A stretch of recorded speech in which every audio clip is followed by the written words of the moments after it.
Hola amigos, bienvenidos a esta edición de día sábado dedicado a temas no contingentes que espero sean entretenidos, que despierten algún interés, que recuerden algún interés que con el tiempo se ha debilitado o incluso olvidado.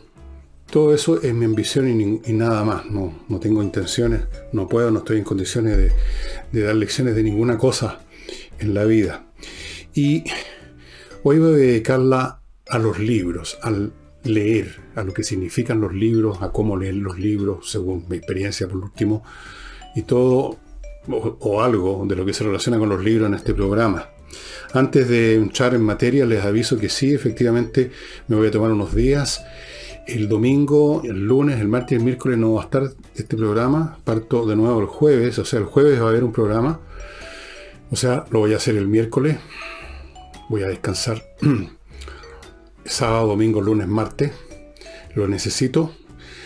A las personas que se comunicaron conmigo estaban un poco preocupadas, creyeron que yo estoy con alguna enfermedad seria o algo así. Probablemente me expresé mal. No, la única enfermedad seria que tengo es la edad, que no tiene remedio, como ustedes saben. Fuera de eso estoy bastante bien de salud, sin más problema que los propios de los 72 años, incluso creo que menos. Pero estoy un poquito cansado, no he parado a hacer esto. Y créanme que no es tan fácil como parece, aunque uno esté en su casa haciéndolo. Hay que prepararlo, tengo que prepararlo. Hasta el libro que les muestro al final de los programas no es llegar y sacar cualquier libro y hablar 4 o 5 cosas que he leído en la solapa. No, es bastante más que eso. Y entonces hoy voy a hablar de libros en algunos de sus aspectos y voy a partir leyéndoles lo que aparece en la parte 1 sobre los libros en general de este libro que es una delicia, que se llama Anatomía de la Bibliomanía, de Holbrook Jackson, que fue un hombre de letras de mediados del siglo XX, británico, ya fallecido. Esta yo creo que es su obra más importante, más interesante. Tengo algunos otros ensayos de él y cosas, pero esto es lo más interesante.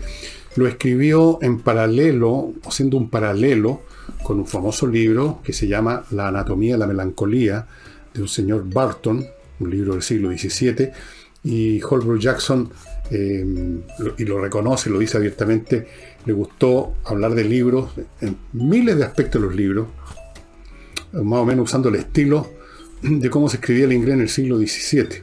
Así que yo, en lo que le voy a leer aquí al principio, voy a hacer alguna edición sobre la marcha, porque el inglés del siglo XVII se refiere muchas veces a cosas, personas, situaciones que uno no tiene la menor idea. Dice, sobre los libros y sus más excelentes cualidades. Y dice así: los libros son de la más excelente y noble creación del hombre. Son la mejor compañía, el mejor amigo como compañía. En duda son consejeros.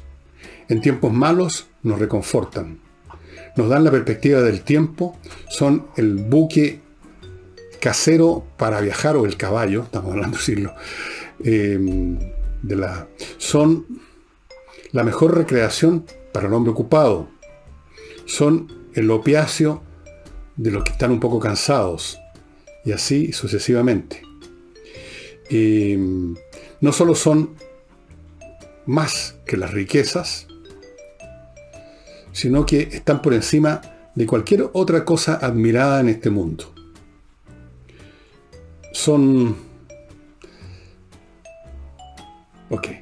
Dice un montón de cosas más. El libro tiene un inglés muy retorcido, porque no es que sea un inglés del siglo XVII, es una imitación, por lo tanto eso lo hace más retorcido.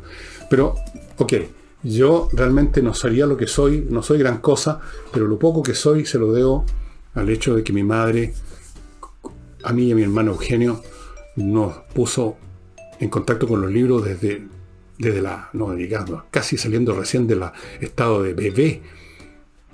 Les he contado muchas veces y no sé si lo repita, cómo fue que a los 3, 4 años nos contactó con los libros, y cómo ese año o quizá un año después, probablemente a los 4 o 5 años, empecé a leer ya en forma más sostenida y no he dejado de hacerlo. Y todo lo poco que soy, o lo que he logrado y las mayores satisfacciones que he obtenido en mi vida tienen que ver con lo que he leído, con el acto de leer, con lo que he aprendido leyendo. Ahora, la lectura, cuando realmente es una actividad que nos compromete en forma importante y profunda, es algo bastante distinto simplemente a usar un instrumento llamado libro para obtener cierta información. No, no es eso. En el bibliómano o el bibliófilo, el libro, entre otras cosas, es algo que nos otorga información. Si es que estamos buscando información así derechamente y entonces consultamos, por ejemplo, una enciclopedia.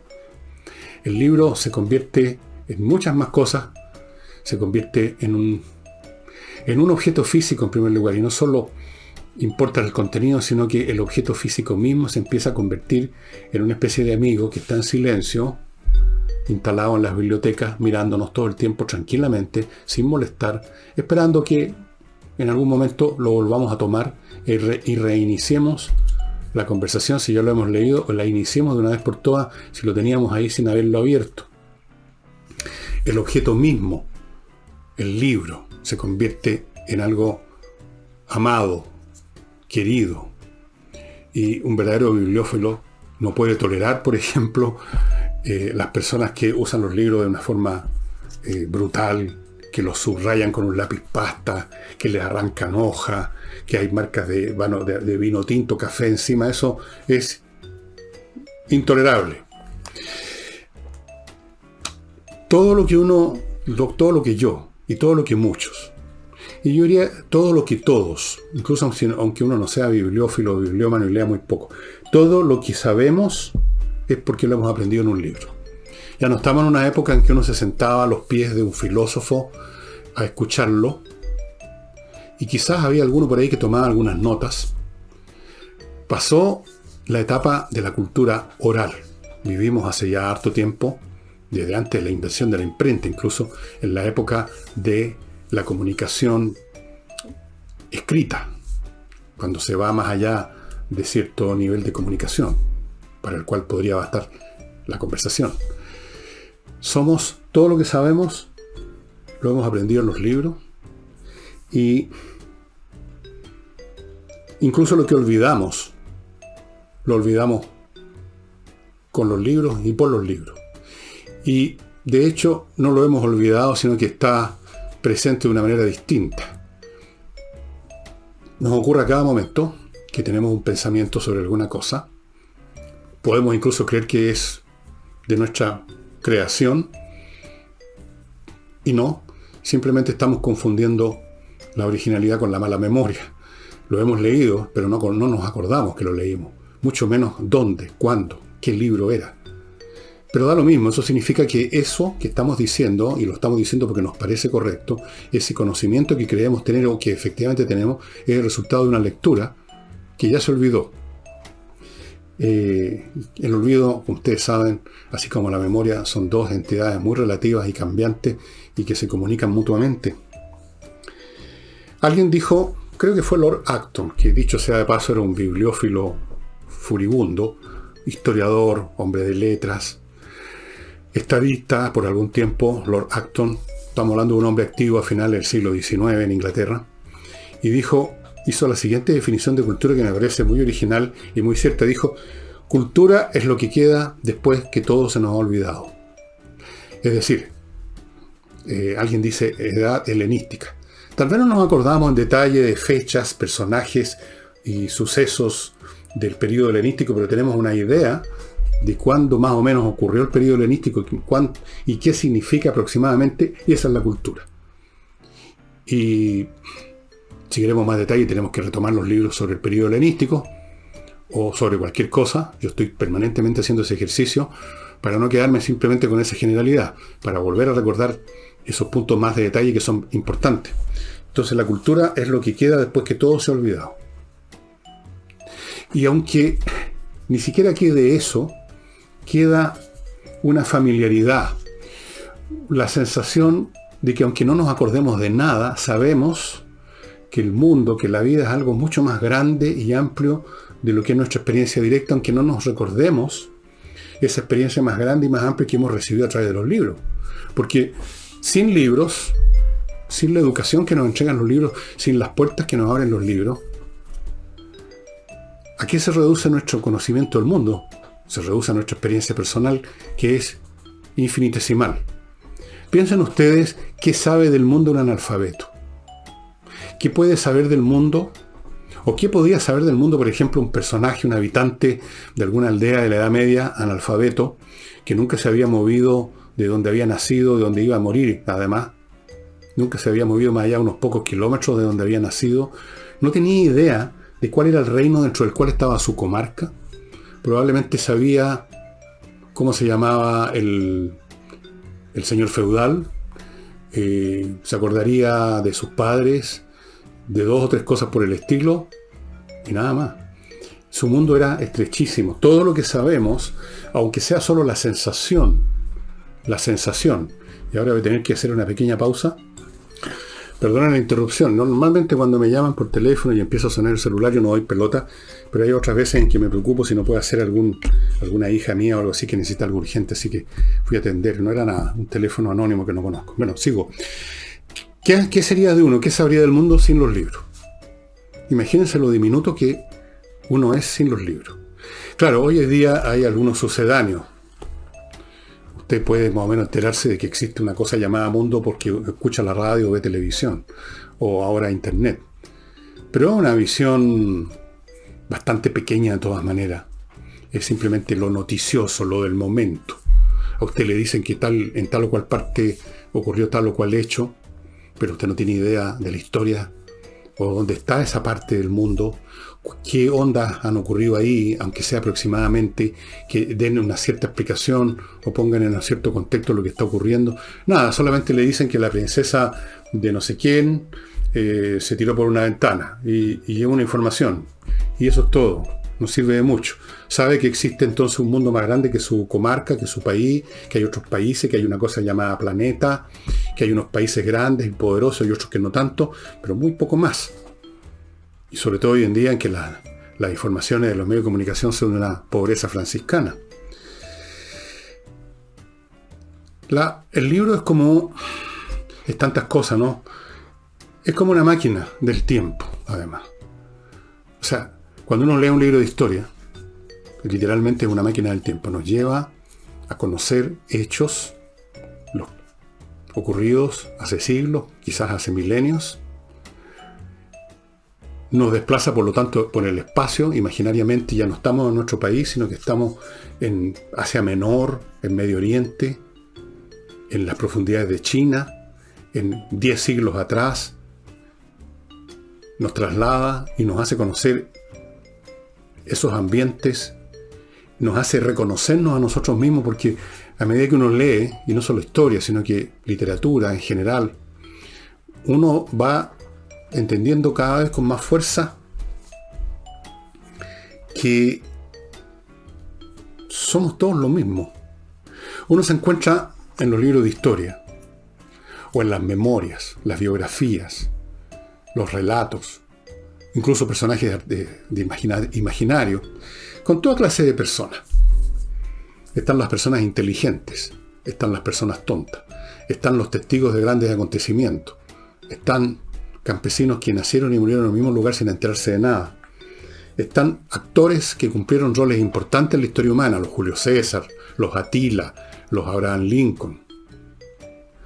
Están los que cumplieron roles menores que esos, que orbitaban alrededor de estos grandes personajes, pero que en un momento dado incluso cumplieron una labor o llevaron a efecto un acto que tuvo consecuencias graves. Pensemos, por ejemplo, en ese picante serbio, Gavrilo Princip, que lo único que hizo en su vida reconocible, notorio, fue pegarle un par de tiros al archiduque Franz Ferdinand y a su señora Sofía, matarlo y constituirse en uno de los detonantes de la Primera Guerra Mundial.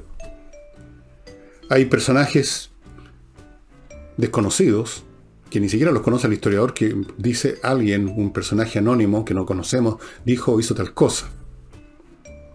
Y en todos ellos, los tontos, los inteligentes, los grandes genios, los comunes y corrientes, los guerreros, las víctimas, las mujeres, los hombres, los niños, los conocidos y los desconocidos, los importantes y los Mahoma, en todos reconocemos al ser humano, nos reconocemos a nosotros mismos.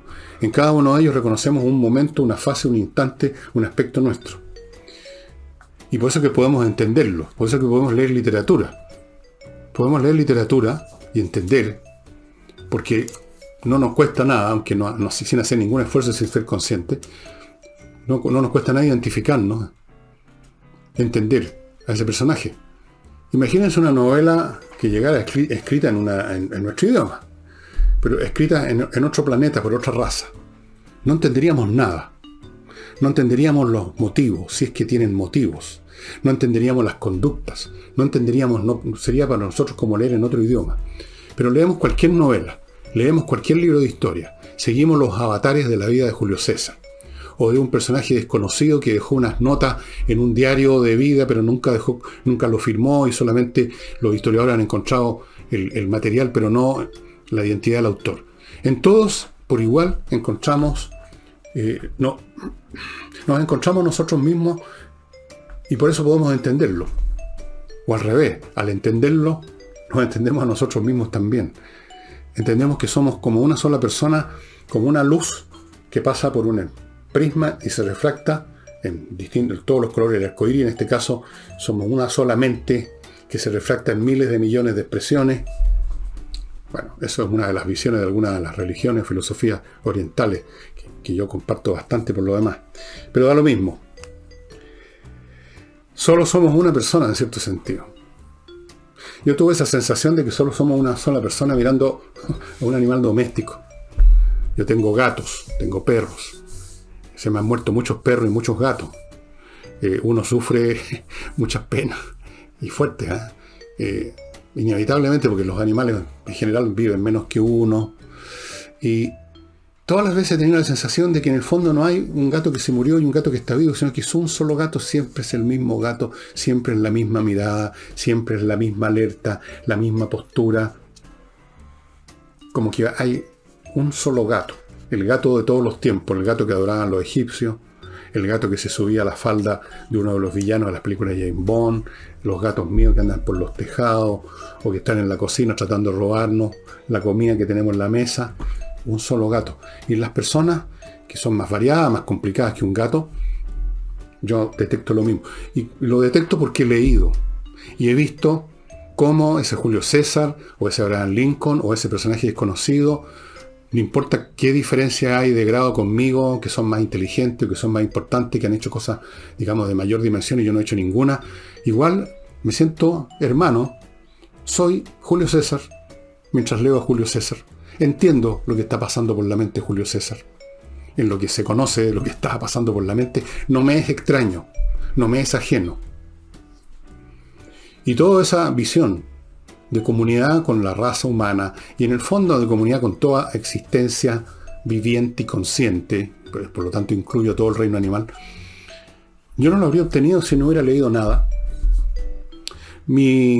Porque esto no es meramente una cuestión de conocer, saber cosas, saber cuándo fue, cómo se llamaba el último emperador romano, en qué año fue que lo destituyeron, cosas como esa, en qué año se celebró la batalla de Waterloo. No, eso es lo de menos. Es esta visión, esta comunión con los demás, con la historia, no de nuestro país, no de uno, la historia de la humanidad en su conjunto. Uno va viendo eso, no solo en los libros de historia, repito, sino que en la narrativa también. En la narrativa. Y en los libros de ciencia, cuando uno lee los elementos de Euclides y uno sigue los raciocinios de ese matemático hecho polvo hace ya siglos de los siglos, amén. Uno, al seguir los raciocinios de él, es Euclides. Uno se identifica con esa mente porque quizás somos una sola mente. Algunos se refractan de una manera más brillante y otros menos, pero venimos del mismo foco.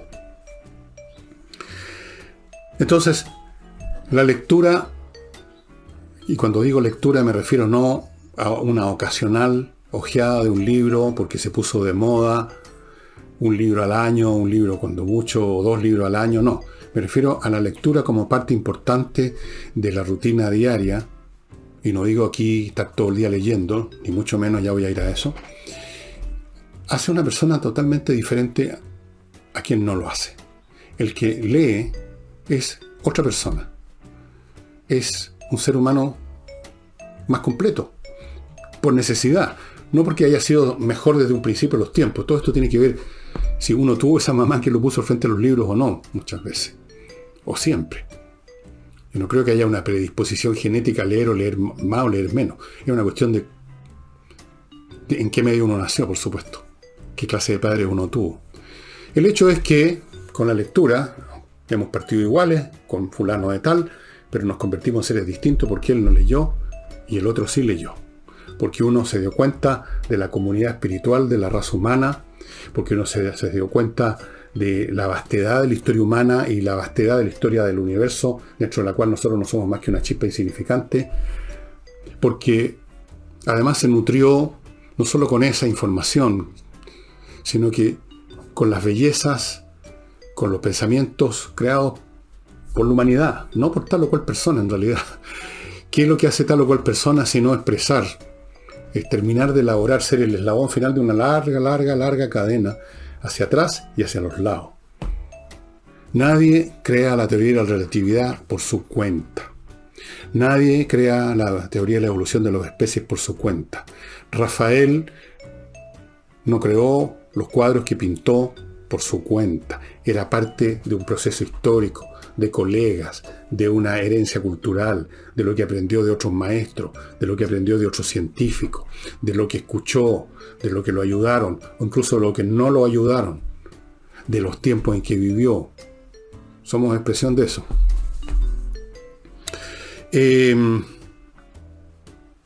Antes de pasar a algunas maneras de leer, ya entrando a un plano más anecdótico, ustedes me van a permitir que yo les recuerde en mi primer bloque algunos de nuestros auspiciadores. El Centro Avanzar, por ejemplo, de Medicina y Psicología, ojo, Psicología Integral, que atiende presencialmente y online. Lo que les he dicho muchas veces, hoy en día los temas psicológicos han crecido, lamentablemente, en importancia y en abundancia por las situaciones que hemos estado viviendo en Chile con la pandemia y otras, por las situaciones, el mundo cada vez más complicado en que estamos, más incierto, más angustioso, la gente pierde pega, la gente se preocupa, se escucha un ruido en la calle y uno ya piensa que es un bombazo. Hay montones de factores que llevan a alterar la condición mental sana, y esto ocurre en grados sucesivos, empezando de una forma imperceptible para uno y para los demás.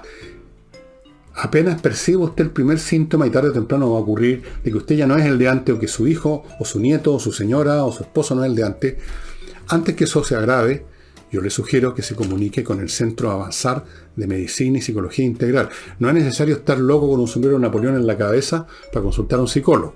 Olvidémonos de ese cliché, que yo creo que ya es muy viejo, ya ni para chiste. Pongámonos en contacto, todos podemos tener y tenemos, incluido yo, problemas mentales. A veces estamos deprimidos, a veces nos damos cuenta que nos estamos deprimiendo más que lo que nos deprimíamos antes. Hay que buscar razones, a veces las encontramos nosotros mismos y otras veces no. Otras veces ni siquiera nos damos cuenta que nuestra conducta es de una persona depresiva. En fin, tantas cosas. Centro Avanzar, estimados amigos. Y ahora una cosa que tiene una importancia fundamental, que es la gestión del patrimonio que uno tiene. Patrimonio, o sea, inversiones, propiedad inmobiliaria, vehículos, acciones, en fin, 1000 cosas que normalmente uno las tiene aisladamente, las trabaja aisladamente e incluso aisladamente no las optimiza.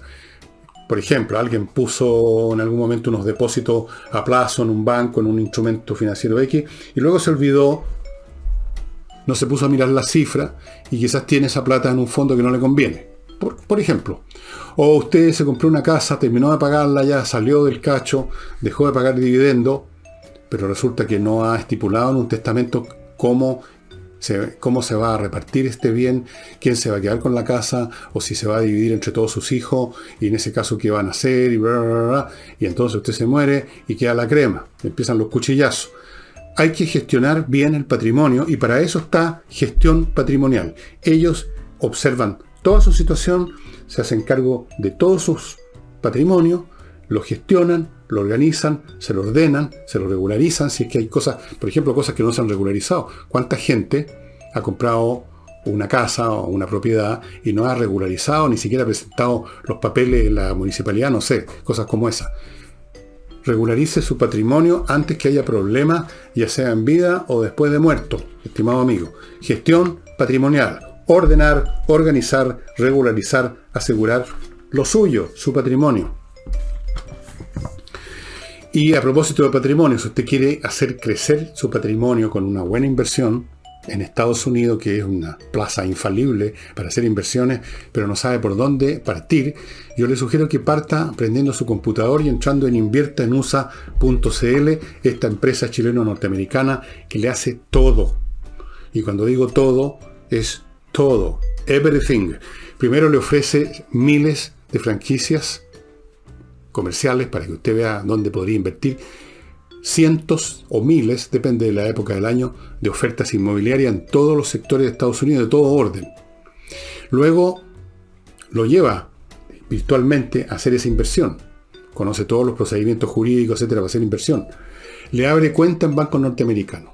Le consigue créditos hipotecarios en dicha banca. Lo ayuda a constituir sociedades comerciales en Estados Unidos. Lo asesora a paso en cada uno de estos movimientos, le consigue visa de residencia si usted se quiere ir a trabajar su inversión en el propio Estados Unidos. Todo eso en inviertaenusa.cl. Si usted estaba dándole vuelta más o menos en forma vaga a la idea de invertir en Estados Unidos, pero no sabía dónde partir, entonces después se le olvida, y al otro día vuelve a darle vuelta, bueno, no le dé más vuelta, inviertaenusa.cl. Hay muchas maneras de leer, estimados amigos. Cuando digo leer ya me estoy refiriendo a una lectura en que uno se sentó por un tiempo, horas, 1 hora, 2, 3 horas, y no simplemente a hojear el diario.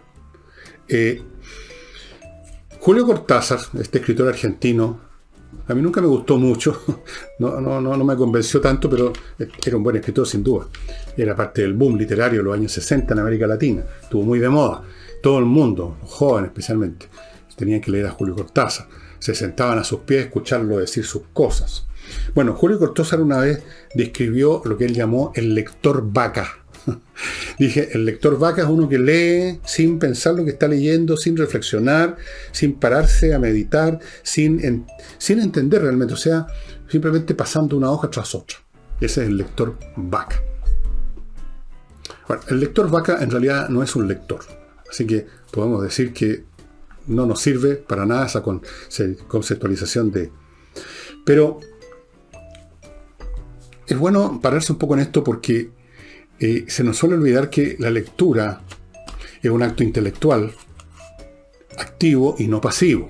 No consiste simplemente que como uno sabe el idioma en que sea que uno está leyendo, puede ir, abro comillas, entendiendo lo que está diciendo, lo que significa la frase. La frase que es cualquiera. La casa era color rojo. Ya uno entiende que se refiere a una casa color rojo. Pero eso es entender la cosa más superficial. Esa frase, cualquier otra, está en medio de otras miles de frases, en el medio de una novela, de un libro de historia, y puede tener, y tiene, otras implicaciones y significado. Y hay que meterse en eso, y entonces ya no basta decir yo entendí lo que está diciendo con la casa de color rojo y sigo cascando. Hay que estar activo. El lector no vaca, o sea, el lector de verdad está activo.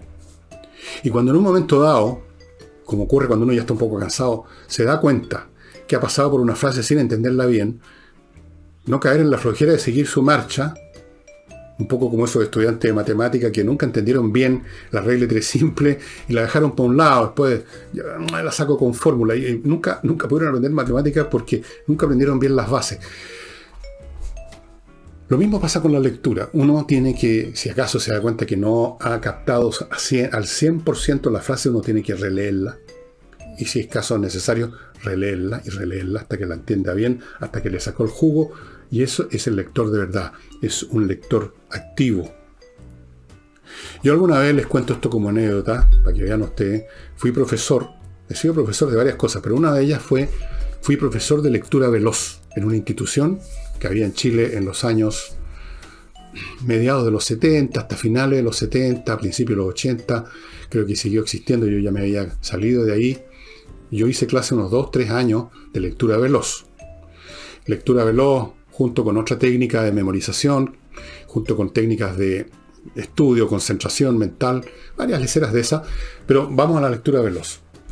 Y la lectura veloz, la idea era de que las personas pudieran, digamos, yo lo puedo hacer ahora, pero no lo hago, leer una página así en pocos instantes, aplicando una técnica que consiste en que uno, en vez de ir palabra por palabra, línea por línea, uno agarra bloques completos y los capta como una foto, así, pum, y la asimila. Es más fácil de lo que parece. Pero no es el tipo de lectura que a mí me interesa, no es el tipo de lectura que le debe interesar a nadie que realmente sea un lector, salvo que lo que usted está haciendo es leer el diario, que no tiene ningún valor, salvo la información, si es que la información tiene valor. Gran parte de la información que viene en el diario o nunca tuvo valor o está distorsionada. Y yo no leo diarios por ese motivo. No diarios chilenos, por lo menos. Y yo me preocupo de leer lentamente. La lectura lenta es la que vale. Y con lectura lenta no me refiero a que uno va palabra por palabra. No. Uno puede ir rápido palabra por palabra. Uno puede ir palabra por palabra por palabra. Con lectura lenta me refiero a que esa pasada de la vista por las letras, no importa a qué velocidad se lleva a cabo, tenga como objetivo sacar el entero jugo, y si es necesario, releyéndola varias veces, deteniéndose a pensar en esa frase sin necesidad de seguir leyendo las que siguen. Eso es la verdadera lectura, que es una lectura reposada, calmada, meditada, reflexiva. ¿Quién nos apura? ¿Por qué tenemos que leer un libro en tal tiempo? Porque nos están esperando otro. ¿Y qué sentido tiene leer 10 libros en vez de leer uno, si esos 10 libros se leyeron corriendo y no se acuerda uno de nada de lo que dicen, no sacó uno ningún provecho, ni una idea, ni un sentimiento, ni una risa, ni una sonrisa, sino que simplemente cumplió con una tarea? Voy a completar estos 10 libros en un mes. ¿Y para qué? Más vale leer un libro bien leído al año o en toda la vida que leer 1.000.000 de libros hacia la rápida. Así que cuando de repente algunos me dicen todavía, usted fue profesor, me acuerdo que usted fue profesor de lectura veloz, ¿cómo se hace? Yo les digo, la verdadera lectura veloz consiste en saber qué es lo que no hay que leer, y con eso usted se va a ahorrar un montón de tiempo. Por ejemplo, yo no leo el diario, yo no leo revistas. Si veo que un libro es malo, no lo adquiero, no lo agarro, lo boto o lo regalo. Ahí estoy ganando tiempo. Si se trata de velocidad, simplemente aplicar el criterio de que no leer. Y incluso en un libro que uno está leyendo porque le parece interesante, pero que no tiene tanto valor literario como un valor informativo. Pongamos un libro de historia. Yo leo muchos libros de historia. Es uno de los temas que más me gustan. Pero a pesar de eso, cuando llego a una parte en que empiezo a ver que esta página y la siguiente están repletas de detalles sobre personajes concretos, con cifras que ya no me van a servir de nada para entender lo que ya entendí sobre ese periodo, me lo salto. ¿Para qué voy a perder tiempo y voy a llenar mi memoria con datos y personajes que no me van a servir de nada y que de todas maneras, calculo, se me van a olvidar al cabo de un tiempo? Entonces, ¿de qué me va a haber servido haber leído esas páginas? De nada. Entonces, esas páginas me las salto y voy a lo central, el argumento, la narrativa histórica propiamente tal, que me está informando acerca de un proceso. Y los personajes que mencionó antes, a lo mejor uno o dos, porque son importantes, y el resto que se vayan, pues que se vayan a que les den por culo, como dicen los españoles. Perdón. Por eso que, como he dicho en otras oportunidades, la mejor lectura es la segunda y tercera lectura. Es impresionante la cantidad de cosas que uno descubre en esa segunda o tercera lectura que se le habían pasado por alto en la primera. Desde luego uno revivifica, es como echarle agua a una plantita media mustua, revivifica lo que uno sabía y estaba presente en nuestra mente, pero ya un poco desmadejada, un poco marchito, un conocimiento un poco apagado, mortecino, que bueno es revivirlo, y al revivirlo conectarlo con otras cosas que después de esa lectura habíamos aprendido y hacer la conexión.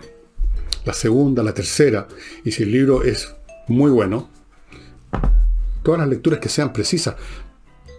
En el caso de la literatura, yo sé, por ejemplo, que los amantes de la poesía no van a decir, después que leen un poema, pongamos de Neruda, ok, ya lo leí, pasemos a otra cosa. Lo van a leer 1000 veces. Del mismo modo que uno escucha la música que le gusta 1000 veces. Uno no dice, yo escuché la Sinfonía de los Adioses de Haydn, así que ¿para qué la voy a escuchar por segunda vez? O si usted escuchara a alguien decir eso, usted diría, este gallo está cucufato. Obviamente que hay material escrito, textos, libros, que son exquisitos, que nos producen alegría, nos estremecen por su belleza, y podemos esos leerlos 1.000.000 de veces. Pero los libros que no valen tanto por su belleza, sino que por el entendimiento que nos dan de un periodo, por ejemplo, un libro de historia. Y suponiendo incluso que ese libro de historia no tenga ningún valor estilístico especial, igual una segunda o tercera lectura, si ya bien no 1000, pero una segunda o tercera lectura va a ser de utilidad, y va a ser en realidad muchas veces la verdadera lectura, la lectura de verdad. Este libro, por ejemplo, que les leí ese primer párrafo, yo ya lo había leído y todavía quedan algunas notas amarillentas que hice a lápiz hace tiempo, y ahora, como ustedes ven, lo tengo con un marcador porque lo estoy releyendo, porque no me acordaba de lo que me acuerdo. Estoy seguro que muchas cosas que leí ahí forman parte ahora de mi mente, pero no me acuerdo si las aprendí, las supe, las interioricé leyendo este libro o algún otro. Pero al releerlo ahora y darme cuenta que eso que yo dije alguna vez o pensé alguna vez, ya lo había visto aquí, no sirve solo para decir, ok, no era una idea mía, era una idea de Holbrook Jackson.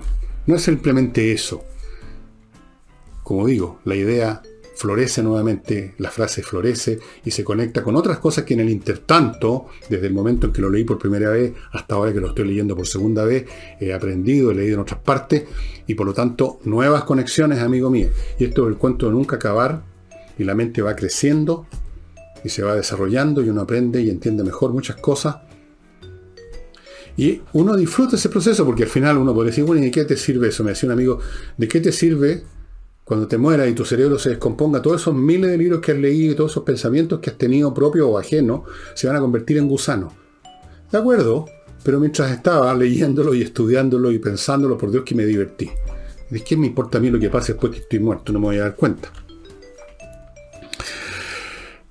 Permítanme pasar a otro bloquecillo antes de ir a un tema bastante anecdótico que tiene que ver con el uso, o más bien abuso, cómo ordenar, cómo manejar, cómo administrar el tema libro en una casa. Y parto con... ¿Dónde lo dejé? El pelote de siempre, estimados amigos.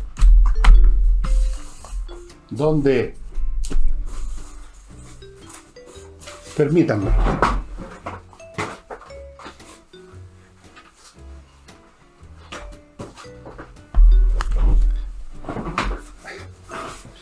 Oxinova, lo tenía por ahí. Oxinova, este producto sustantivamente superior para despejar sus sistemas de agua de su casa, y especialmente para limpiar y quitar los malos olores en un pozo séptico, es sustantivamente mejor, infinitamente más eficiente que el procedimiento que emplean algunas personas, echar ácido, que lo único que hacen es destruir las cañerías.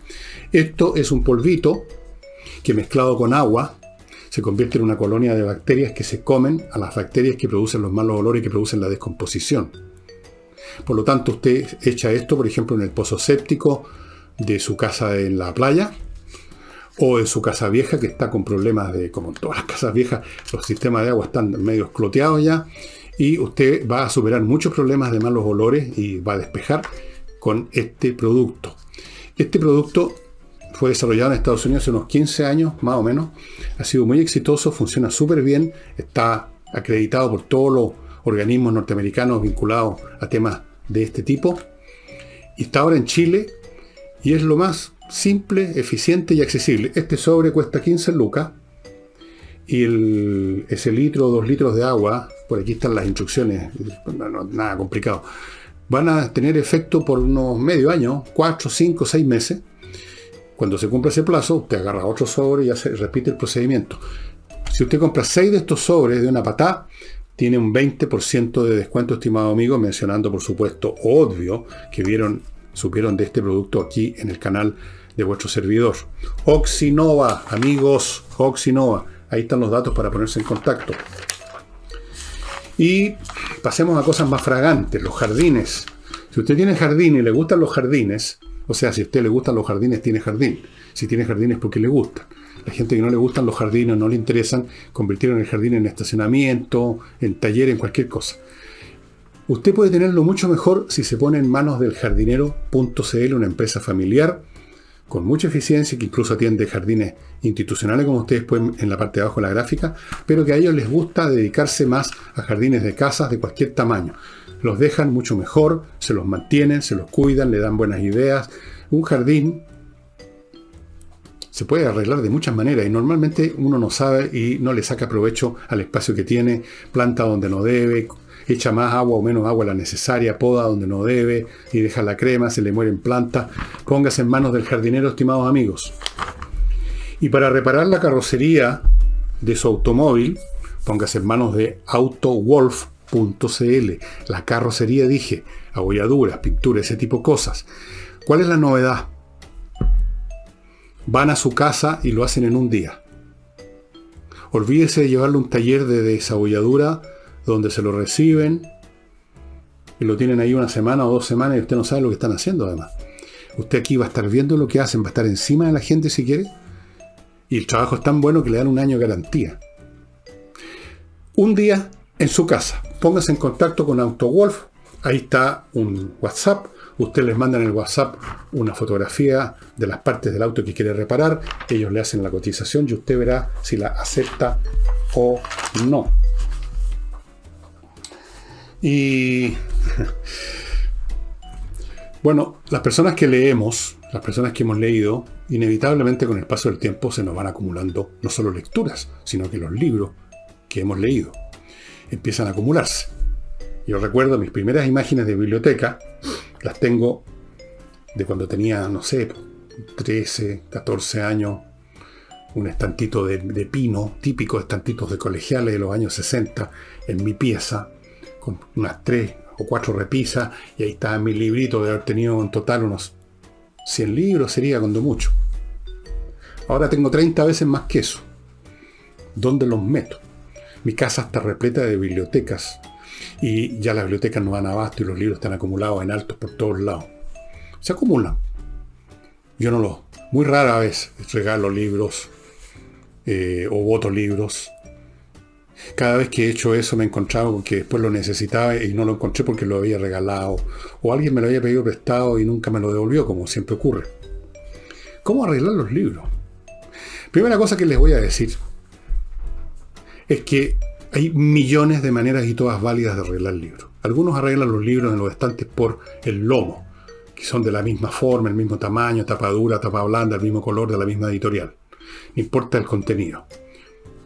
Está bien. Otros arreglan por autores, en orden alfabético. Eso es lo que hacen en la biblioteca, digamos, en las librerías públicas, digamos así, en las universidades, donde hay que ubicar un libro rápidamente, ¿no? Otros, en el caso mío, ubican por contenido. Hay ciertos estantes y ciertas repisas que están dedicadas, en el caso mío tengo una, el que está detrás mío, historia militar básicamente, y un estante de más arriba que no se ve, libros de matemáticas, física y ciencias en general. En otro estante que está aquí a mi izquierda, que a veces se ve y a veces no, está literatura. Literatura en inglés, en español, en francés, en italiano, todo ahí lo que he juntado a lo largo de mi vida. No tanto, es más o menos grandota, la repisa llega del suelo al techo, pero ahí. En otro estante tengo historia antigua, romana, en otro historia griega, en otra historia del periodo helenístico, en otra historia moderna, en otra historia de Francia, historia de la Revolución Francesa, libros de matemáticas, de ciencias políticas. Cada cual tiene su estante, tiene su área, sin que estén clasificados por porte ni por autor. Ahí dentro de esa área tengo que buscar, digamos, ya con paciencia. Es una manera válida.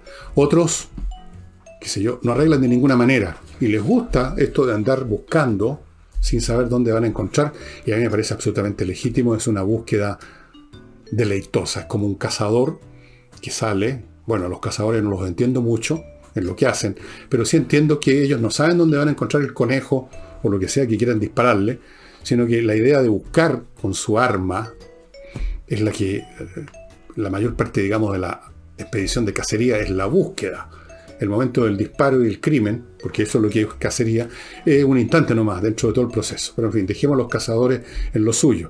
El cazador de libros no tiene idea dónde dejó un libro, lo tiene que buscar por todo. A veces lo encuentra, a veces de inmediato tenía una vaga imagen, una idea, de alguna vez que lo agarró, lo encuentra ahí, en otras veces no lo encuentra nunca. Después, esa es una de las cosas que son todas válidas para arreglar libros. Tengo un estante con libros sobre libros, que les voy a mostrar varios. Libros de personas que escriben sobre coleccionistas de libros, el arte de encontrar libros. Bueno, este es un libro sobre libros, precisamente, pero tengo varios otros que les voy a mostrar. Son unos pocos de los muchos que tengo, pues son divertidos. Historias de bibliófilos locos. Historias de gente que es capaz de asesinar por encontrar la primera edición de tal autor en tapa blanda, por ejemplo. Y recorren el mundo, armados con una pistola y con una tremenda billetera también. Los que buscan tales o cuales cosas. Los que se especializan en obras del siglo XV, pero no del siglo XVI. Y así sucesivamente. Luego tenemos las historias que son conocidas. La locura de todos los que compramos muchos libros es que normalmente compramos repetidos varias veces un libro. ¿Por qué? Porque no lo hemos leído. Porque compramos 10 libros y leemos 7. Y por lo tanto se van acumulando un excedente. Cada nueva pedida se va acumulando 3 libros, después 6 libros, suponiendo que dejo 3 sin leer de los 10. Y así llega un momento en que hay una alta columna de libros que no hemos leído. Y por lo tanto los podemos comprar de nuevo porque no sabemos que existen. O quedaron debajo de una pila de libros. No tenemos idea qué es lo que hay al principio de la pila de libros. No tenemos idea de lo que hay al medio, solamente sabemos el libro que está arriba.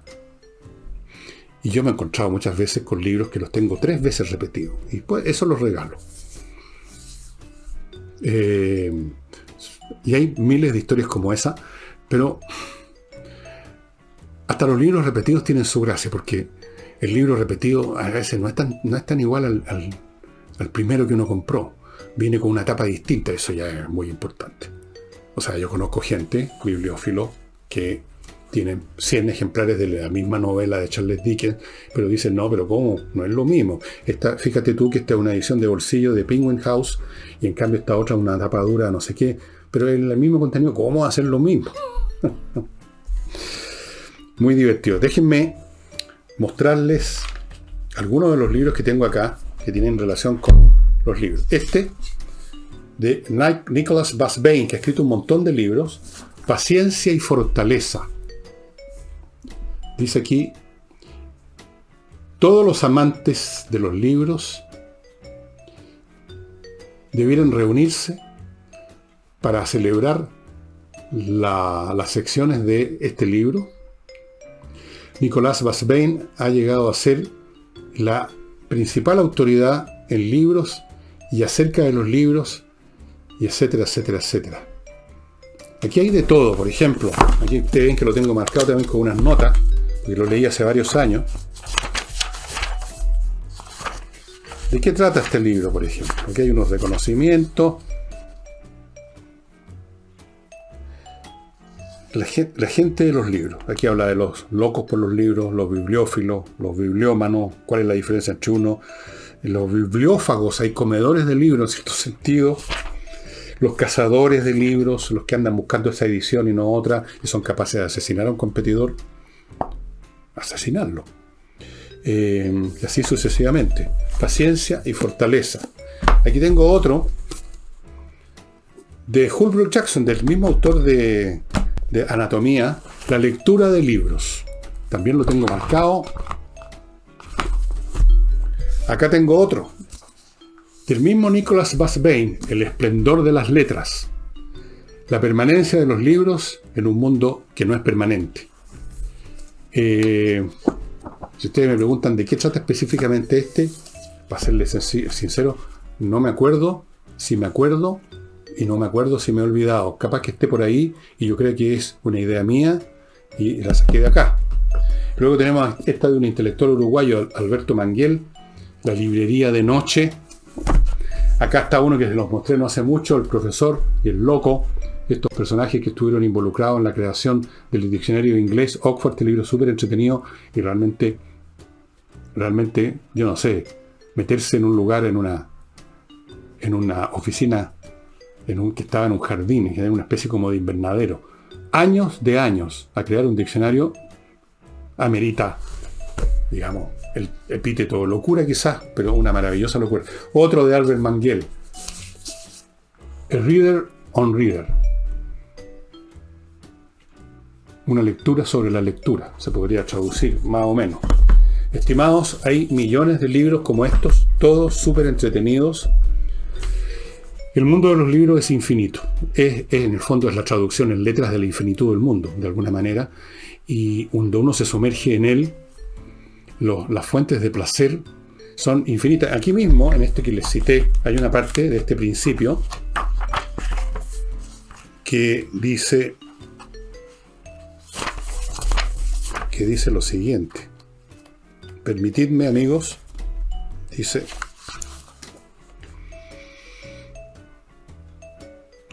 toda la gloria del mundo estaría sepultada en el olvido a menos que Dios hubiera provisto a los mortales con el remedio de los libros. Y otro dice por ahí que nadie, digamos, tiene más riqueza, puede ser más rico que un hombre que posee, que una mujer, un hombre que posee muchos libros y los lee. Yo personalmente siempre he dicho, mis amigos que son como yo piensan lo mismo, que yo me siento más rico que, no sé, para ver qué ricachona es Bill Gates, que cualquier gallo que tenga miles de millones de dólares. ¿Qué me importan los miles de millones de dólares? Yo tengo estos libros, yo converso con Aristóteles, con Blaise Pascal, con Descartes, con Schopenhauer, con este señor Jackson, converso con Plutarco, con Julio César. ¿Qué me puede importar? ¿Qué más podría hacer con miles de millones de dólares? Salvo usarlos rápidamente para una acción de caridad, para que lo usen otros en algo que valga la pena.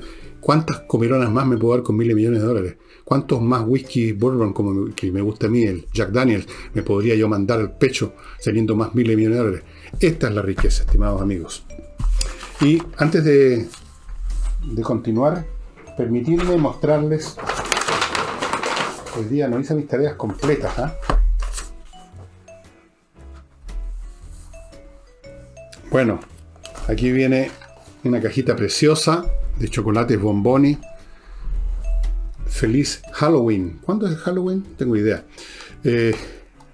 No me animo a abrirla en este momento porque está tan bonita la marra, pero ustedes saben lo que viene adentro, unos bombones exquisitos producidos en esta empresa familiar llamada Bonboni, constituida por personas de origen croata que rescataron recetas familiares de los Balcanes, que se remontan al momento en que llegó a esa parte del mundo el chocolate de América, y generaron sus propias maneras de hacerlo, y son realmente deliciosos.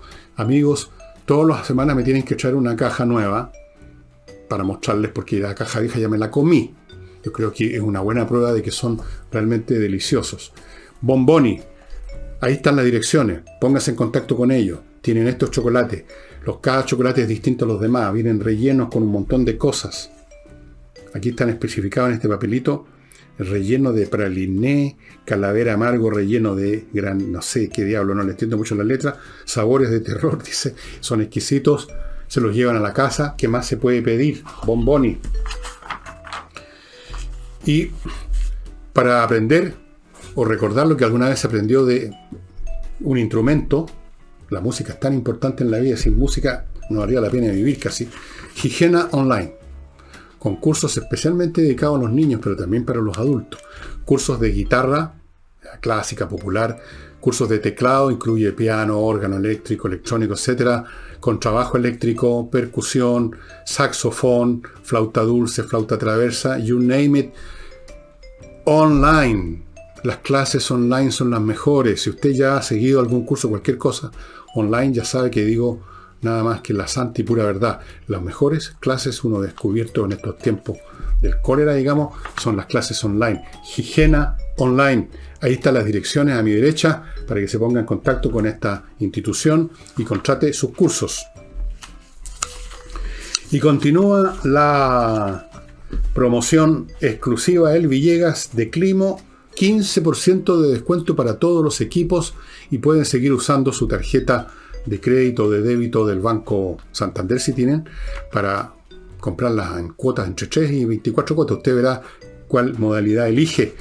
15% de descuento. Yo estuve ahí pulseando fuerte con la gente de Climo que habían terminado su promoción anterior y conseguí esta del 15%, estimados amigos. La mejor climatización para el verano y para el invierno. Vienen veranos muy pesados. Para la gente del sur nunca deja de ser invierno de repente cae la noche con un frío espantoso y ustedes pueden cambiar con el clima que quieren, en el momento que quieren, con la intensidad que quieren, todo. Filtra el aire, no hay malos olores, no hay peligro, funciona con un poquito de electricidad silenciosamente, lo mejor. Mi Climo. Y no olvidéis que en espacioajedrez.com los productos que ustedes ven aquí arriba a mi derecha están a precios muy rebajados, en 6 cuotas sin interés y se entregan gratuitamente, no hay costo de delivery, en 11 regiones del país. ¿Qué más quieren? Aparte que los productos son estupendos. Por ejemplo, la caja del ajedrez y las piezas le trae un manual estupendo, que se lo he mostrado muchas veces, para los niños, para que aprendan a jugar, y eso usted no lo va a encontrar en otros productos. Puede que haya otras cajas de ajedrez, pero no muchas, yo he estado mirando. No hay muchas variantes, no son muy bonitas y no traen el manual. Lo mismo el reloj digital. Hay otros relojes digitales en otras partes, pero no traen como 3 licencias gratuitas para entrar a espacioajedrez.com. Amigos, volviendo al libro, al tema de los libros, no al libro de los temas. También se puede ver un libro de los temas. Hay libros de todo. A mí nunca me ha dado por coleccionar determinado tipo de libros porque sí, O sea, a mí me interesan temas, autores, no, y me gusta la parte física del libro también una vez que lo recibo, pero no ando persiguiendo, digamos, tal o cual libro porque es un tapa dura, un tapa blanda. Los cuido mucho, los tengo. Ustedes ven que estos libros que tienen años en mi lectura están impecables. Nada de rayarlos. Yo sugiero este sistema. Cuando a usted se le ocurre una idea, mientras está leyendo un libro, la anota en estos papeles que traen un pegamento suavecito, escribe y lo pega. Si usted saca esto no queda ninguna marca y el libro queda impoluto. Eso de estar subrayando, lo encuentro una barbaridad. Yo a una persona así la condenaría a la horca, más o menos. Además que hay algunos que subrayan todo, entonces subrayarlo todo es como no subrayar nada. O sea, si subrayar es para destacar, pero usted lo destaca todo, en el fondo no destaca nada, ¿no es así? Pero en fin, cada cual con su gusto, estimados amigos. Estamos en la hora, me parece. Sí, está una hora hablando. Y como les digo, mañana domingo no hay programa, el lunes tampoco, el martes tampoco y el miércoles tampoco. Me voy a tomar 4 días que los necesito para descansar un poquito. Ustedes, en todo caso, los que les gustan estos programas, seguro que tienen otros programas de día sábado que no han visto, o podrán ver algún programa de la semana que tampoco han visto. Ahí están disponibles en YouTube, no hay ningún problema. Si acaso ocurriera algo realmente extraordinario, inusitado, que llegaran los extraterrestres, que todavía no van a llegar, pero si llegaran ahora, o explota un supervolcán, o empieza la guerra entre China y Estados Unidos, o en Chile pasa una cosa milagrosa. Todos quieren trabajar y estudiar. Lo único que quieren hacer es, si pasa algún milagro como eso, una cosa extraordinaria, ahí hago un programa especial. Si no, no. Así que nos estaríamos viendo, como de costumbre, el jueves, si Deus le vert. Muchas gracias y hasta entonces.